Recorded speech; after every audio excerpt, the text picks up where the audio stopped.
मैं रीअपलोड करता हूँ। आजकल मेरे को नया टेक्निक मिला है जहाँ मैं लाइव तो बना देता हूँ लेकिन बाद में मैं उसको डाउनलोड करके अपलोड करता हूँ। बहुत चिल्ला रहा है बच्चे। Okay, it is about past life trauma, coming quickly to the point. So वो कैसे देखें, पास्ट लाइफ ट्रॉमा हील करना बहुत इम्पॉर्टेंट है। सो बहुत आवाज़ आ रहा है, दूसरे कमरे में जाना पड़ेगा। 1 मिनट, दूसरे कमरे में जा रहा था।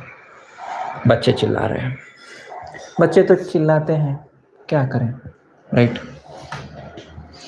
ओके, सो या पास्ट लाइफ, जैसे कि कुछ लोगों को हाइट फोबिया है,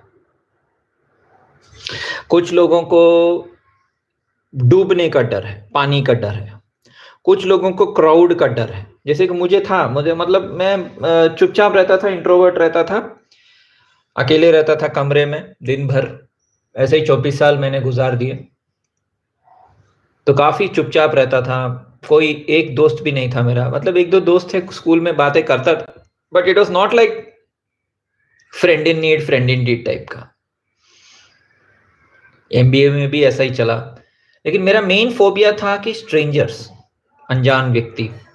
और जब मैं पास्ट लाइफ रिग्रेशन करवाया, मुझे पता चला कि मैं एक जन्म में लोगों ने घेर के मुझे मार दिया। तो शायद उसके वजह से है, जो भी था थोड़ा कम हुआ, उसके बाद डर थोड़ा कम हुआ।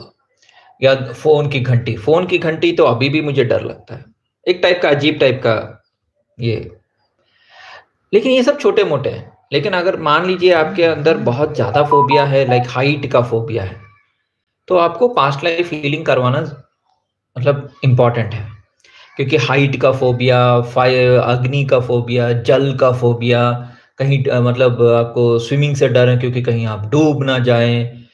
तो मैं एक प्रैक्टिकल केस बताता हूँ। क्या हुआ, जब मैं अपना पास्ट लाइफ रिग्रेशन करवाया तो डॉक्टर न्यूटन ने मुझे बताया कि एक लेडी थी जिनको अस्थमा था, और जब उन्होंने अपना पास्ट लाइफ रिग्रेशन करवाया तो उन्होंने देखा कि वो डूब गई थी पिछले जन्म में, और डूब जाने के बाद मतलब वो मर गई, तो इस जन्म में उनको अस्थमा प्रॉब्लम हो गया। तो हमारे बॉडी में सारे मेमोरीज रहते हैं, ये याद रखिए कि अलग अलग टाइप के जो फोबियास हैं, जो भी डर हैं हमारे अंदर, वो सब पास्ट लाइफ से ही आते हैं।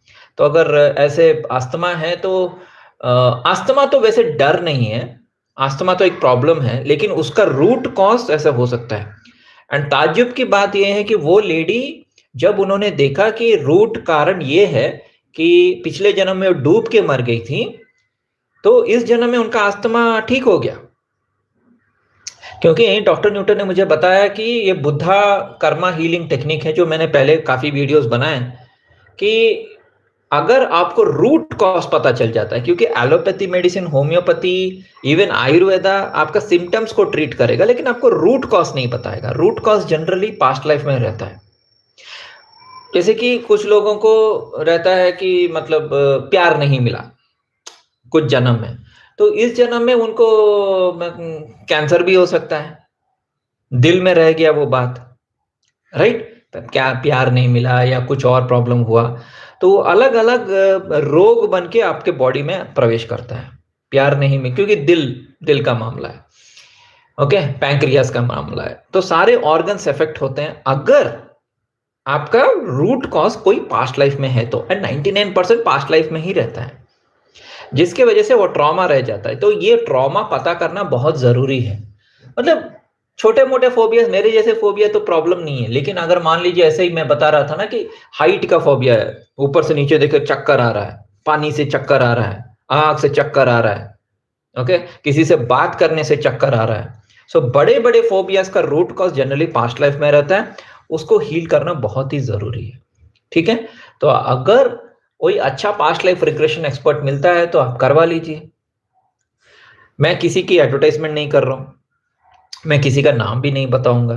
आप सुलेखा.com या कहीं अपने लोकल जस्ट डायल में जाके देख सकते हैं, जो अच्छा भी है और ज़्यादा सस्ता है, ज़्यादा महंगा भी नहीं है, जैसे 5,000 10,000 लेते हैं।